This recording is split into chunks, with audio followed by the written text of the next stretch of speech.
मंत्रिमंडळ विस्तारानंतर शिवसेनेत वादाची ठिणगी. एकनाथ शिंदेंना पहिला धक्का. आज मंत्रिमंडळाचा विस्तार झाला. या मंत्रिमंडळ विस्तारामध्ये महायुतीच्या 39 मंत्र्यांनी शपथ घेतली.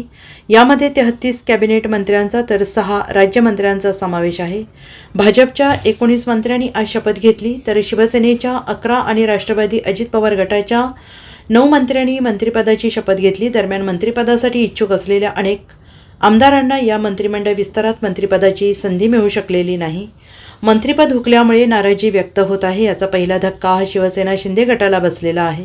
पवनी विधानसभा मतदारसंघाचे शिवसेना शिंदे गटाचे आमदार नरेंद्र भोंडेकर हे मंत्रिपदासाठी इच्छुक होते, मात्र त्यांचं मंत्रिपद हुकल्यामुळे त्यांनी नाराजी व्यक्त करत शिवसेना उपनेतेपदाचा राजीनामा दिला आहे.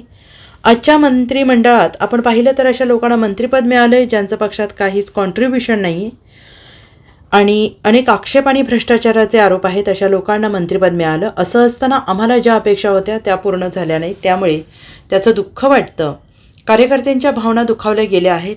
मी पूर्व विदर्भ समन्वयक आणि उपनेता असून जर मी जनतेला न्याय देऊ शकत नसेन तर मी कशाला पदावर राहू, असा सवाल त्यांनी यावेळी केला. दरम्यान सध्या मला कोणाचा फोन आलेला नाही. सगळे मंत्रिमंडळाच्या विस्तारात होते. ज्यांना पद मिळालं त्यांना शुभेच्छा आहेत. सध्या वेट अँड वॉचची भूमिका मी घेतली आहे. बऱ्याचशा गोष्टी माझ्या मनात आहेत, परंतु सध्या वेट अँड वॉचची भूमिका घेतली आहे, असंही यावेळी भोंडेकर यांनी म्हटलेलं आहे.